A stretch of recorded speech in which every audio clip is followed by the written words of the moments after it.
IT job కోసం try చేస్తున్నారా? Coding ట్యూటర్లో training తో పాటు స్టైఫండ్ అండ్ 100% జాబ్ గ్యారంటీ. నమస్కారం సార్. నమస్కారం అమ్మ. మనం ఎక్కువగా ఈ మధ్య కాలంలో చూస్తున్నాము, ఏ వ్యాపారమైనా స్టార్ట్ చేసినా ఫుడ్ రిలేటెడే కావచ్చు, లేదు అంటే రెస్టారెంట్సే కావచ్చు, ఇంకేదైనా ఎంత తొందరగా ఓపెన్ చేస్తున్నారో అంతే తొందరగా క్లోజ్ చేస్తూ ఉన్నారు. అలా అంతే బిజినెస్లో లాస్ రావడానికి, ఆ బిజినెస్లో ఫెయిల్ అవ్వడానికి రీజన్స్ ఏంటి? అండ్ అలా కాకుండా ఉండాలి ఎవరైనా కూడా ఇప్పుడు కొత్తగా వ్యాపారం పెట్టాలి అనుకునే వాళ్ళు ఎలాంటి జాగ్రత్తలు పాటించాలంటారు?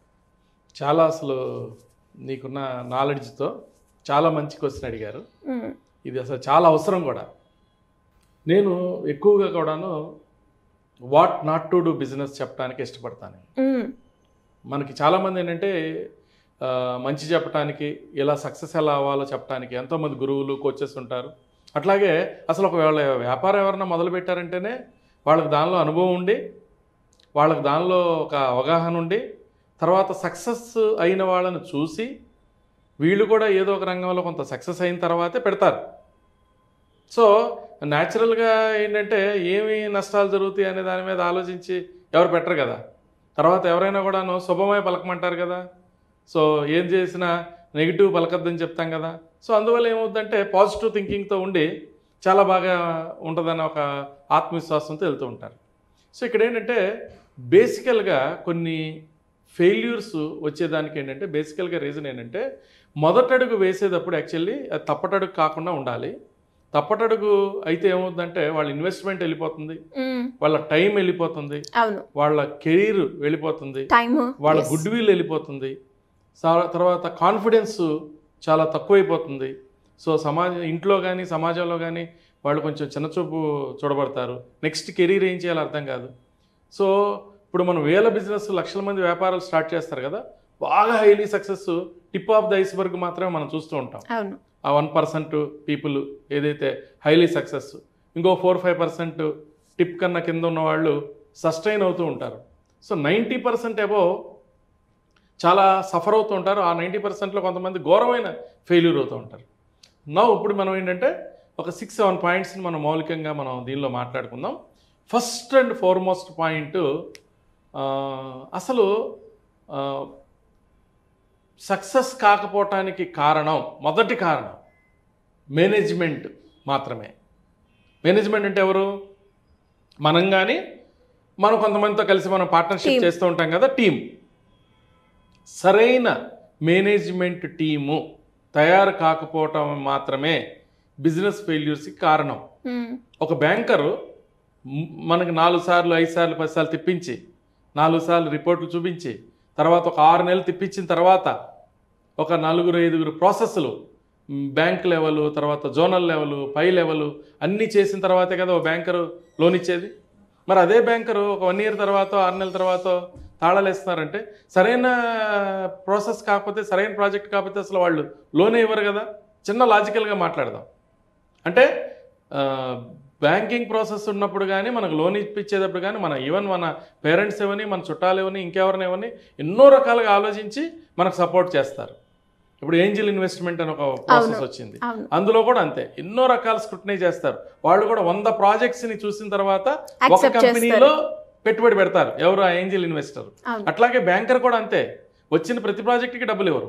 ఒక 100s ఆఫ్ పీపుల్ వచ్చినాక ఒక 100 మంది వాళ్ళ దగ్గరికి ప్రాజెక్ట్స్ వస్తే 4-5 లోన్స్ వాళ్ళు ఇస్తారు. అంటే ఎంతో నాలెడ్జ్ ఉంది వాళ్ళకి కూడా. ఎంతో నాలెడ్జ్ ఉండి చేస్తే కూడా సక్సెస్ కాకపోవడానికి కారణాలు ఏంటంటే మనం కాకపోవచ్చు. అంటే ఎవరైతే స్టార్ట్ చేశారో వాళ్ళే సరైన వ్యక్తి కాకపోవచ్చు ఆ వ్యాపారానికి, లేదు అతను కలిసి ఎవరైతే చేస్తున్నారో వాళ్ళు కాకపోవచ్చు. సో దీనికి ఒకటే సొల్యూషను, మనం వ్యాపారం మొదలుపెట్టేటప్పుడు మనం యాప్ట్ ఉన్నామా లేమా, తర్వాత పార్ట్నర్షిప్స్ తీసుకునేటప్పుడు సరైన వ్యక్తులు కలిసి మనం భాగస్వామ్యం ఉన్నాము. ఇదో పెద్ద సబ్జెక్ట్ అమ్మ. సరైన భాగస్వామ్యులు సరైన పద్ధతిలో వ్యాపారానికి ఉన్నప్పుడే ఆ వ్యాపారం సక్సెస్ అవుతుంది. ఇది మొదటి పాయింట్. రెండో పాయింట్ వచ్చేసేటప్పటికి, అసలు మనం ఎన్నుకున్న వ్యాపారం సరైనదా? ఎవరో ఏదో చేస్తున్నారు, లోన్స్ వస్తున్నాయి, లేకపోతే మనకి మహిళలు కాబట్టి లోన్స్ వస్తున్నాయి, లేదంటే మనకి SC/ST కాబట్టి లోన్స్ వస్తున్నాయి, లేకపోతే BC కాబట్టి లోన్స్ వస్తున్నాయి, లేకపోతే మనం వేరే స్కీమ్లో కాబట్టి వస్తున్నాయి, లేకపోతే ఫుడ్ ప్రాసెసింగ్ ఇండస్ట్రీ గవర్నమెంట్ ఇస్తుంది కాబట్టి లోన్స్ వస్తున్నాయి, తీసుకుంటాం కదా. అది కాదు. అసలు వేరే లోన్ వస్తుంది కాబట్టి వ్యాపారం మొదలు పెట్టద్దు, స్కీమ్స్ వస్తున్నాయి కాబట్టి వ్యాపారం మొదలు పెట్టద్దు. మనం చేసే వ్యాపారానికి ఆ ప్రోడక్ట్కి మార్కెటబిలిటీ ఉందా లేదా, దాని మ్యానుఫ్యాక్చరింగ్ కరెక్ట్గా చేయగలుగుతామా లేదా, దానికి అవకాశాలు కరెక్ట్గా ఉన్నాయా లేదా, ఈ అసెస్మెంట్ చేసిన తర్వాతే. అంటే సరైన మేనేజ్మెంట్ కనుక టీం ఉంటే వాళ్ళు సరైన వ్యాపారాన్ని ఎన్నుకుంటారు, కరెక్ట్గా స్టడీ చేస్తారు. మనకున్న పెట్టుబడి ఏంటి, మనకున్న అవకాశాలు ఏంటి, మార్కెట్లో ఉన్న అవకాశాలు ఏంటి, ఇవన్నీ చూస్తారు. సో ఇది రెండోది ఏంటంటే వాళ్ళు సరైన వ్యాపారాన్ని, సరైన ప్రోడక్ట్ని, ప్రాసెస్ని, సూట్ అయ్యే ప్రాసెస్ని వెన్నుకోవాలి. Then third capital. సరైనది ఎన్నుకున్నాం, మన సరైన టీమే సరైనది ఎన్నుకున్నాం. సపోజ్ ఒక 1 crore ఇన్వెస్ట్మెంట్ కావాల్సి వస్తుంది, మన దగ్గర 10 lakhs ఉన్నాయి, లోన్ వస్తుంది అనుకున్నాం, సరే లోన్ టైంకి రాలే, లేదు పార్ట్నర్సే ఓ నలుగురు పార్ట్నర్స్ తలోకింత 25 lakhs వేసుకుందాం అనుకున్నాం. ఒక ఆయన వేశారు, మిగతా వాళ్ళు సగమే వేశారు. 1 కోటి రూపాయలకి 60 లక్షలే జమ అయినాయి. 60 లక్షలు జమ అయితే వ్యాపారం అన్ని రకాలు కాదు కదా. ఒక కొంత కొంటాం, మిషనరీ పెడతాం, లేదా ల్యాండ్ కొంటాం, వర్కింగ్ క్యాపిటల్కి లోన్ సరిపోదు కదా. ఈ దేనికి తగిన అమౌంట్ సరిపోదు, వర్కింగ్ క్యాపిటల్ తగిన సరిపోదు. కొంత మిషనరీ వచ్చింది, కొంత మిషనరీ రాలేదు, లేదంటే మన సివిల్ కన్స్ట్రక్షన్ కొంత అయింది, మనం కొంత కాలేదు. అంటే ఒక 100 రూపాయలు మనం కావాలి అనుకుంటే వ్యాపారానికి ఒక 70-80 రూపాయలు వస్తే సరే మనం మేనేజ్ చేయొచ్చు. కానీ మనకి ఇంకా అంతకన్నా తక్కువ మనకి పెట్టుబడి అనుకున్న ప్రాజెక్ట్కి ప్రణాళిక ప్రకారం మనం ముందుకు వెళ్ళాలి అంటే ప్రణాళిక ప్రకారం అన్నీ కావాలి, లేదంటే ప్రాజెక్ట్ స్టార్ట్ చేయొద్దు. సో ఇది ఒక థర్డ్ కారణం, సరైన క్యాపిటల్ సరైన టైంకి ప్రాజెక్టు. అది బ్యాంకు లోన్ రాకపోవడం ద్వారా కావచ్చు, పార్ట్నర్స్ అయితే పార్ట్నర్స్ వాళ్ళు తేలేకపోవచ్చు, లేదు థర్డ్ ఏంజల్ ఇన్వెస్టర్ ఆయన 1 కోటి పెడతా అన్నాడు, 25 లక్షలు రిలీజ్ చేసినాక ఆయనకి ఎందుకో ఆయన దగ్గర క్యాపిటల్లోకి ఇవ్వకపోవచ్చు, లేదంటే వీళ్ళు ప్రాసెస్ ఇతను పెట్టే అమౌంట్ని వీళ్ళు సరిగ్గా ఉపయోగించట్లేదని ఆయనకి కనుక నమ్మకం రాకపోతే బ్యాలెన్స్ అమౌంట్ రిలీజ్ చేయరు. అప్పుడు ఏమవుతుందంటే ప్రాజెక్ట్ పెట్టినట్టు అవుతుంది, ప్రాజెక్టు సరిగ్గా లాంచ్ కాదు, సరిగ్గా ముందుకు వెళ్ళదు. నెక్స్ట్ ఫోర్త్, ఇదేంటంటే సరైన టైం అండ్ ప్లేస్లో వ్యాపారం స్టార్ట్ చేస్తున్నామా. ఒక పర్టికులర్ ఇండస్ట్రీ ఉంది, మనం సపోజు దిల్సుఖ్ నగర్లో ఉంటున్నాం. మన వ్యాపారం బాలనగర్లో పెడితే దానికి అక్కడ మ్యాన్ పవర్ దొరుకుతారు, రా మెటీరియల్ దొరుకుతుంది, తర్వాత అక్కడ ప్రొడక్షన్ చేసి ఇమీడియట్గా మనం సప్లై చేయడానికి బాగుంటుంది అన్నప్పుడు మనం ఎక్కడ పెట్టాలి, బాలనగర్లో పెట్టాలి. జీడిమెట్లో పెడితే జీడిమెట్లో పెట్టాలి, లేదంటే నాచారం ఇండస్ట్రీలో అక్కడ పెట్టాలి. మనం దిల్సుఖ్ నగర్లో ఉంటున్నాము, లేకపోతే హయత్ నగర్లో ఉంటున్నాము, లేకపోతే ఈసీఐలో ఉంటున్నాము అని చెప్పేసి నేనున్న ఇంటికి దగ్గరికి 2 కిలోమీటర్ల దూరంలోనే నేను పెట్టుకుంటాను, అక్కడే ఇండస్ట్రీ పెడతాను అంటే కాదు. తర్వాత ఏ టైంలో స్టార్ట్ చేస్తున్నాం. ఒక్కోసారి ఏమవుతుందంటే మొదటి 6 నెలలు కీలకం. మన ఇండస్ట్రీ ఓపెన్ చేసిన తర్వాత 6 months ఇన్కమ్ ఉండదు. ఈ 6 months లోపల మనం సస్టైనబిలిటీకి వచ్చేసేయాలి, ఎంతో కొంత మినిమం ప్రొడక్షన్లోకి వచ్చేసేయాలి, మనకి బ్రేక్ ఈవెన్ పాయింట్ కన్నా వచ్చేసేయాలి. మనం రాంగ్ టైంలో స్టార్ట్ చేసామనుకో, 6 months మొదటి 6 months వర్క్ లేక, ఆర్డర్ లేక, సరైన మార్కెట్ పరిస్థితులు బాగోలేదనుకో, మార్కెట్ బాగోపోయినా సీజనల్గా బిజినెస్ అనుకో, ఆ 6 months సీజన్ లేదు. అప్పుడు ఏమవుతుందంటే 6 నెలలు మన మీద ఓవర్ హెడ్స్ పడిపోయేటప్పటికి ఏమవుతుందంటే ఇంకొక 6 నెలలు 1 year మనం సస్టైన్ అయితే ఆ వ్యాపారం సక్సెస్ అవ్వగలిగినా మనం ఏమనుకుంటామంటే మన చుట్టుపక్కల ఉన్నవాళ్ళు, తర్వాత మన బ్యాంకర్స్ అందరూ కూడా ఏమనుకుంటారంటే ఇది ఫెయిల్యూర్ వ్యాపారం స్టార్ట్ చేశారని చెప్పేసి అలా ఉంటుందన్నమాట. సో అది కూడా చాలా డ్రాబ్యాక్ అవుతుంది. సో సరైన టైంలో సరైన ప్లేస్లో వ్యాపారం పెట్టడం ఇంపార్టెంట్. నెక్స్ట్ ఇంకా చాలా ఇంపార్టెంట్ పాయింట్ ఇదేంటంటే ఫిఫ్త్, అసలు ఒక వ్యాపారం ఫెయిల్యూర్ అవడంలో హ్యూమన్ రిసోర్సెస్ ఏదైతే ఉందో చాలా ఇంపార్టెంట్ కారణం ఏంటంటే మనకి సరైన ఎంప్లాయీస్ని మనం టెక్నీషియన్స్ కానీ ఎంప్లాయీస్ని కానీ సరైన వాళ్ళని మనం చూస్ చేసుకుని పెట్టుకోలేకపోతే మనం ఎంత మంచి వర్క్ ఉన్నా సరే ఉపయోగం లేదు. సో సరైన ఎంప్లాయీస్ని మనం చూస్ చేసుకోగలగాలి, పెట్టుకోగలగాలి, వాళ్ళని రిటైన్ చేయగలగాలి. నెక్స్ట్ వచ్చేసేసి అసలు ఇంపార్టెంట్, మనం వ్యాపారం నడవాలంటే ఎవరు కావాలి, కస్టమర్స్. మనం అనుకోకుండా ఒక రాంగ్ కస్టమర్ ప్రామిస్ మీద మనం వ్యాపారం స్టార్ట్ చేసాం. వాళ్ళు ఏమంటారంటే మీకు 2 shifts లోడ్ ఇచ్చేస్తూ ఉంటారు, 3 shifts లోడ్ ఇచ్చేస్తూ ఉంటారు, మేము చూసుకుంటాం అనొచ్చు. మనం ఏంటంటే ఎవరో ఒకళ్ళో ఇద్దరో వాళ్ళు ప్రామిస్ చేసుకుని మనం దిగిపోతారు, దిగిపోయిన తర్వాత వాళ్ళు హ్యాండ్ ఇస్తారు. సో లేదు మంచి వాళ్ళు అనుకుని మనం దిగుతాం, వాళ్ళు పేమెంట్ సరిగ్గా ఇవ్వరు. సో మనం సరిగ్గా పేమెంట్ ఇవ్వగలిగిన కస్టమర్స్ని, రెగ్యులర్గా ఆర్డర్స్ ఇవ్వగలిగిన కస్టమర్స్ని, మన ప్రోడక్ట్ని కరెక్ట్గా వాల్యుబుల్ చేయగలిగిన కస్టమర్స్ని మనం పట్టుకోవాలి. సో వాళ్ళకే మనం ప్రొడక్ట్ సప్లై చేయాలి. తర్వాత క్రెడిట్స్ని ఇవ్వటం వల్ల కూడా చాలామంది నష్టపోతారు. సో సరైన క్రెడిట్ ఎంత ఇవ్వాలి, క్రెడిట్ ఎంత ఇవ్వకూడదు క్రెడిట్, సో ఈ కస్టమర్ పాలసీలు మన దగ్గర క్లియర్ కట్గా ఉండాలి. సో దీనివల్ల కూడా నష్టపోతూ ఉంటారు. Next vendors. ఒక వ్యాపారం సక్సెస్ కావాలంటే అన్నీ మన దగ్గర మ్యానుఫ్యాక్చర్ కావు. మనం రా మెటీరియల్స్ కొన్ని మనం బయట నుంచి తెప్పించాల్సి వస్తుంది. తర్వాత అట్లాగే కొన్ని ప్రాసెస్లు బయట సబ్ కాంట్రాక్ట్ ఇవ్వాల్సి వస్తుంది. వాటన్నిటి తీసుకొచ్చేసి మన ఆపరేషన్స్ మనం చేస్తాం. చాలా బిజినెస్లో రైట్ వెండర్ కనుక లేకపోతే మనం చాలా క్వాలిటీగా ఉన్నాం, నిబద్ధతతో ఉన్నాం, మన కస్టమర్కి మనం న్యాయం చేయాలనుకుంటున్నాం, అతని దగ్గర మనం తీసుకున్న డబ్బుకి చేయాలనుకుంటున్నాం, కానీ మనకి రాంగ్ వెండర్ కనుక దొరికితే ఆ రాంగ్ వెండర్ చేసే పని వల్ల అతను సరైన టైంలో సప్లై చేయలేకపోయినా మనం సరైన టైంలో సప్లై చేయలేము. అతను క్వాలిటీ సరిగ్గా ఇవ్వలేదనుకో మనం కూడా రాంగ్ క్వాలిటీ ఇవ్వాల్సి వస్తుంది.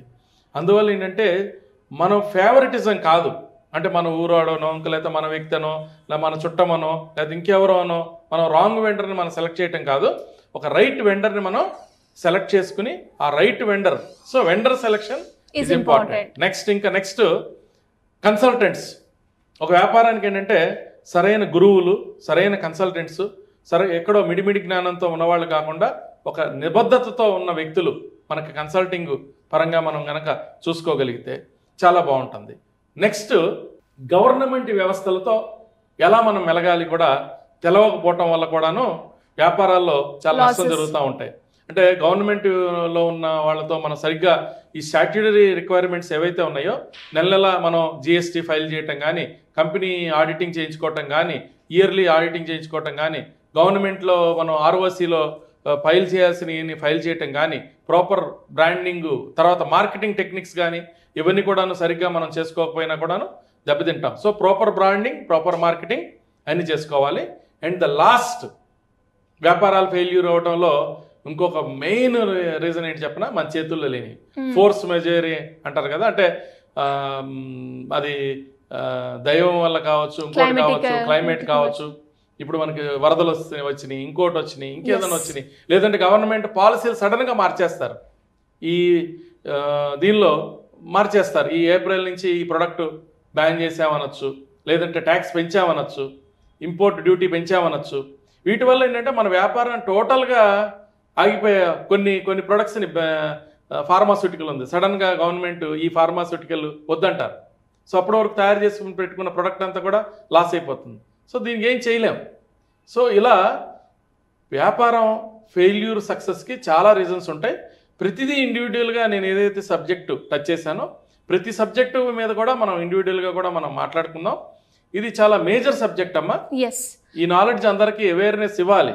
వ్యాపారం నేను ఒకటే చెప్తా, నేను వ్యాపారం చేయటం in front there is a crocodile festival, ముందుంది ముసళ్ళ పండగ. వ్యాపారం ఎస్టాబ్లిష్ చేయటం గొప్ప కాదు, దాన్ని ఎలా సక్సెస్ఫుల్గా నడిపాము అనేది చాలా ఇంపార్టెంట్. ఎస్ సార్, మీరు అన్నట్టుగానే ఎవరైనా కూడా బిజినెస్లో దిగిన వాళ్ళు కావచ్చు, బిజినెస్ చేస్తున్న వాళ్ళు కావచ్చు, మీకు గైడెన్స్ సపోర్టింగ్ కావాలి అంటే ఎలా అప్రోచ్ అవ్వాలి? ఎస్, ఇప్పుడు మనం సుమన్ టీవీలో మనది రెగ్యులర్గా ఇప్పుడు మన నెంబర్ స్క్రోలింగ్ చేస్తున్నారు కాబట్టి ఆ నెంబర్కి కనుక వీళ్ళు కాంటాక్ట్ చేయగలిగితే మనం 1-to-1 కావచ్చు, ఫోన్లో కావచ్చు, మనం వాళ్ళకి మనం కౌన్సిలింగ్లో అపాయింట్మెంట్ ఇద్దాం. పర్సన్ టు పర్సన్, ప్రతి జబ్బుకి ఒకటే ముందు కాదు కాబట్టి డిఫరెంట్ పర్సన్స్ వాళ్ళ నీడ్స్ని బట్టి అసెస్మెంట్ చేస్తాం. So there is a sensitising అంటాం అనమాట. ఆ వ్యక్తి నీడ్స్ని బట్టి మనం వాళ్ళతో డిస్కస్ చేసి వాళ్ళకి రైట్ ప్రాసెస్, ఆల్రెడీ వాళ్ళ దగ్గర ఒక ప్రాసెస్ ఉందనుకో దాన్ని కూడా మనం కరెక్ట్ చేయగలం. మనమే కొత్త ఐడియా ఇవ్వటం కాదు, వాళ్ళ ప్రాసెస్ని కూడా మనం గైడ్ చేసి దాన్ని మనం పెట్టగలం. ఆల్రెడీ చాలా సఫర్ అవుతున్నారు, స్టార్ట్ చేసేసారు, ఒక రాంగ్ వేలో రైట్ వేలోనో ఇబ్బంది పడుతున్నారు, మిడిల్లో వచ్చేసారు. సో టర్న్ అరౌండ్ మేనేజ్మెంట్ కూడా మనం చేయగలం. సో వాళ్ళందరూ కూడా సింపుల్ గా కింద స్క్రోల్ అవుతున్న టర్న్ అరౌండ్ చేయగలం మనం. వాళ్ళని మళ్ళీ మనం ట్రాక్ లో మనం మనకున్న నాలెడ్జ్ తో మనం పెట్టగలం, రైట్ సజెషన్స్ అన్ని చేసి చేయగలం అమ్మా. Thank you sir. ఓకే అమ్మా, thank you so much. Suman టీవీలో మీ పర్సనల్ అండ్ బిజినెస్ ప్రమోషన్స్ కోసం కింది నెంబర్కి కాంటాక్ట్ చేయండి.